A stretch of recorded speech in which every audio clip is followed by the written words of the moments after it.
Autos de criminales hay una receta que tiende a repetirse mucho y la verdad no es algo que esperarías, porque esta receta no tiene nada que ver con autos superdeportivos ni con colores brillantes y para nada marcas de lujo. Y es que la receta se basa primero en que necesitas un auto que puedas pasar desapercibido. Segundo, ese auto debe tener una aceleración superior a la que puede tener cualquier auto de policía.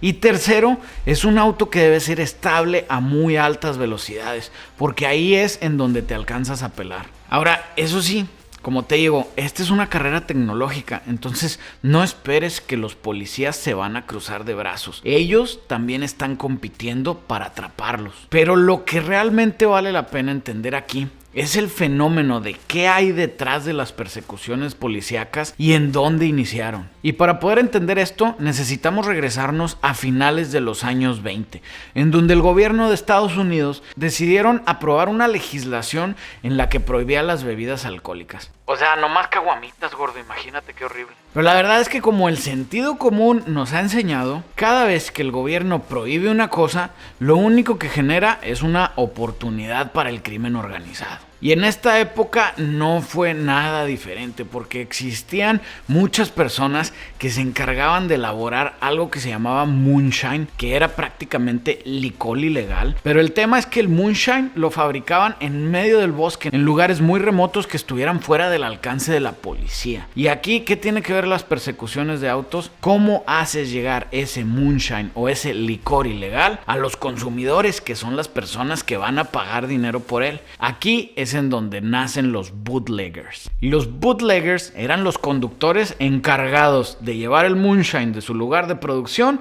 a su lugar de consumo. Pero pues lógicamente la policía quería detenerlos a toda costa. Entonces los bootleggers se pusieron a empezar esta carrera tecnológica. Y lo que preferían los bootleggers era tomar vehículos muy ordinarios que después modificaban para poder cargar más producto y lógicamente para poder ser más rápidos que la policía. Y en este caso su vehículo de elección fue el Ford modelo 18, el cual tenía mucho mejores prestaciones que el Ford modelo B que utilizaba la policía. Y es que agarra la onda, del exterior eran muy parecidos. El tema es que el Ford modelo B venía equipado con un motor 4 cilindros que tenía solamente 50 caballos de fuerza, mientras el Ford modelo 18 venía equipado con un Ford V8 Flathead o de cucharita como le decimos en mi rancho, y este producía 65 caballos de fuerza. Entonces ya nomás con eso las tenías de ganar. Los bootleggers decían que el Ford modelo 18 era la mejor herramienta para el trabajo, porque era lo suficientemente robusto como para aguantar los malos caminos de esa época y al mismo tiempo era suficientemente amplio como para atascarlo de moonshine, y además de eso era lo suficientemente rápido como para escaparte de los polis. Y eso en su forma original, porque los bootleggers también son considerados de los primeros hot rodders. Ellos se ponían a ingeniar partes que ellos mismos fabricaban, se las instalaban a su carro y los hacían más rápidos. Era tal su pasión por los carros que cuando no estaban moviendo licor ilegal, estaban jugando carreras entre ellos. Y de aquí es de donde vienen los orígenes de NASCAR. Que por cierto, se me hace que valdría la pena hacer un video completo de los orígenes de NASCAR, pero déjamelo en los comments si quieres que nos animemos. Ahora, regresando al punto, los bootleggers eran tan buenos haciendo su chamba y la policía se veía en tal desventaja que los fabricantes de autos vieron que aquí había una oportunidad. Dijeron, vamos a empezar a copiar las recetas que hacen los bootleggers para hacer paquetes especiales de autos que les vamos a vender a la policía. Y uno de los más icónicos era el Ford Tudor de 1950, que venía con un motor V8 exclusivo para la policía que se llamaba el Interceptor y traía 125 caballos de fuerza. Tuvo tanto éxito que tanto Chevy como Dodge vio que aquí había una gran oportunidad y empezaron a jugar el juego también. Y para mi gusto, Cuando la policía tuvo mucho más ventaja fue a principios de los 70s, en donde tenían el Dodge Polara Pursuit, el cual la verdad era el terror de los criminales, porque era un sedán gigantesco de 4 puertas, el cual venía con un motorcillo bien sin chiste que se llamaba el 440 Magnum, que la verdad era una máquina de poner arrastradas. Ahora, no era el tope de la línea de Dodge, todavía tenían más arriba el Hemi, que producía más caballos de fuerza, pero como quiera el Magnum 440 producía 375 caballos de fuerza, y aparte lo casaron con una relación de diferencial de 2.23 a 1 que hacía que este auto intercambiara aceleración al principio por velocidad final, y vaya que era muy veloz. Para que te des una idea, este fue el auto de policía que tenía más velocidad tope hasta mediados de los 2000. Entonces era prácticamente el terror de cualquier muscle car, los cuales eran muy rápidos en aceleración, pero al momento de la velocidad final, ahí era donde les faltaba un cacho y el Polara te alcanzaba porque te alcanzaba. Por su parte, en México también había un auto muy icónico de la policía, el cual era el Super B. Este carro, la verdad, es solamente de México porque no tiene nada que ver con el Super B de Estados Unidos, el cual estaba basado en la plataforma del Coronet. Aquí lo que utilizaron fue la plataforma del Dart o del Valiant, y lo que hicieron fue atascarle un motor 318 a una de las carrocerías más compactas que tenía Dodge en el momento. Y la verdad, la Policía Federal de Caminos de México se ganó el respeto de todos en la carretera, porque sabías que si te querías pelar con el Super B te iba a alcanzar. Ahora, del otro lado del charco, la historia era un poquito diferente, porque en Reino Unido, por lo general, los autos son más pequeños, incluyendo los autos de la policía. Ahora, no me malinterpretes, la policía también allá tenía carros muy rápidos, como el Sierra Cosworth, que era un auto compacto con un turbo de 4 cilindros y transmisión manual de 5 velocidades, que también era capaz de alcanzar los 240 kilómetros por hora. La verdad, son carros legendarios, y la mayoría de las veces la policía no tenía rival. El tema es que en esa época, más o menos mediados de los 80, se empezaron a popularizar algo que en Europa se conocieron como los super saloons o los super sedanes,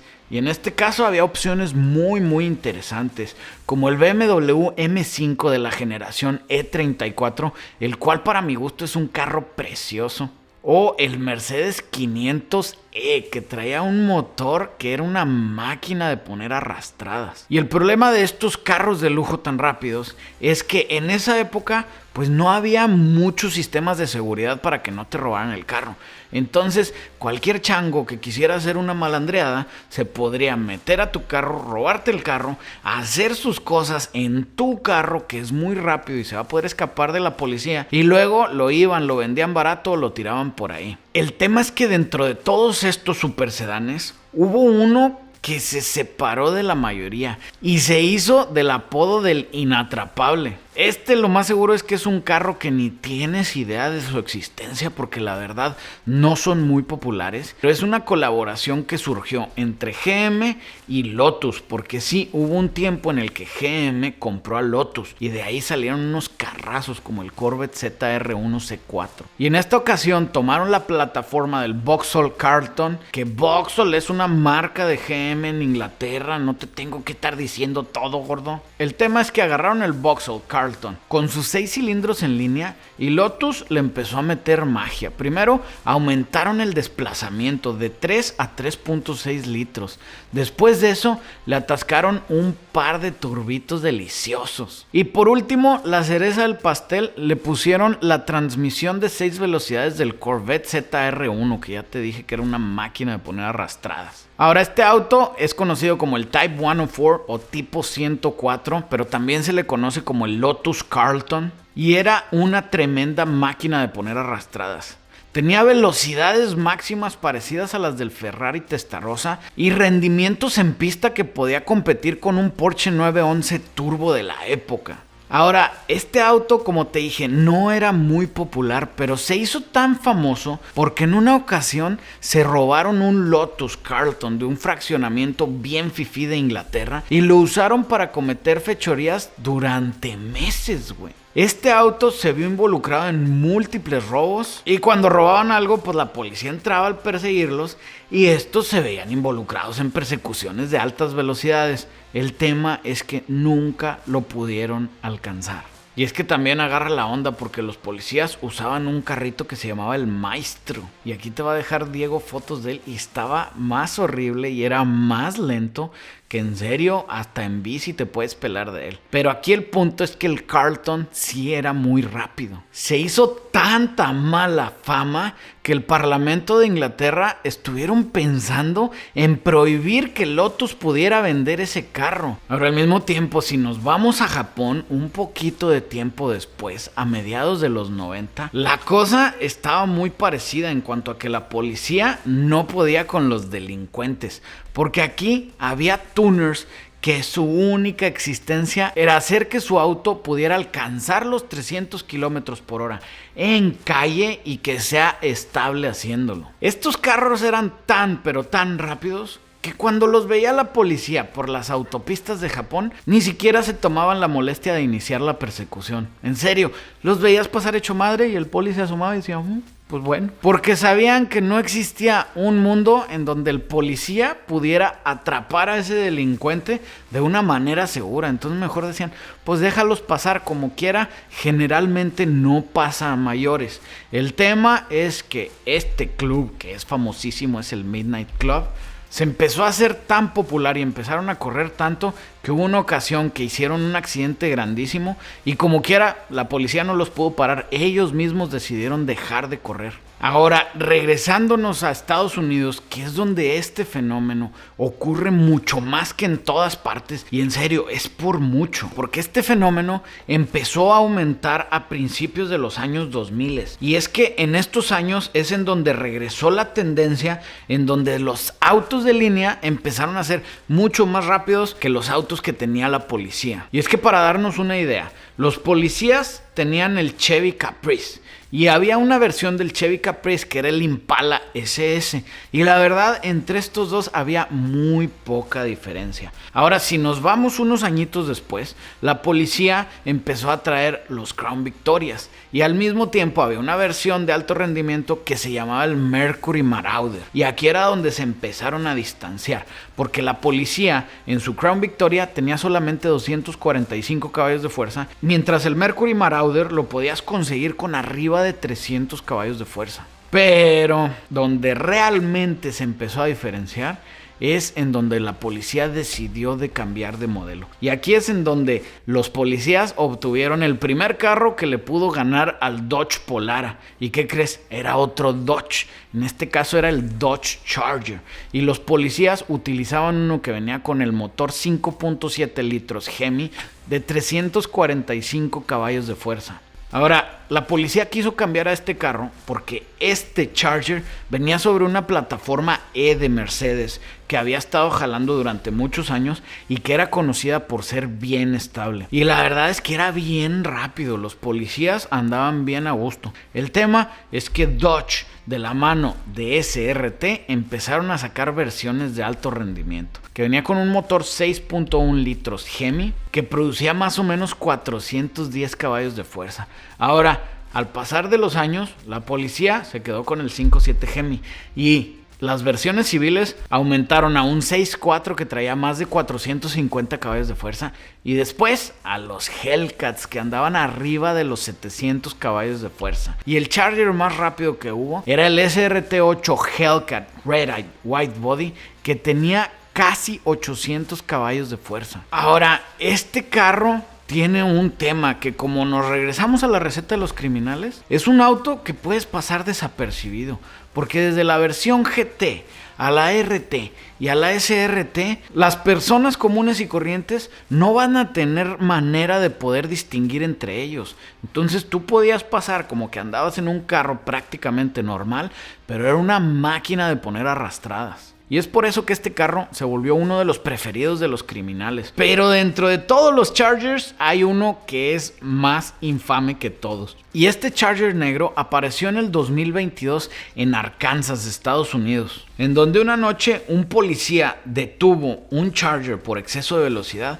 Y apenas el policía tocó el carro, este empezó a huir. Al poco tiempo, el policía perdió completamente el rastro del carro. A los pocos minutos después, lo volvieron a ver en una autopista, volvieron a iniciar una persecución y al poco tiempo se desapareció de la faz de la tierra. Y la verdad, este Charger se ve que lo utilizan para eso, porque no se ha visto involucrado en ningún otro tipo de crimen.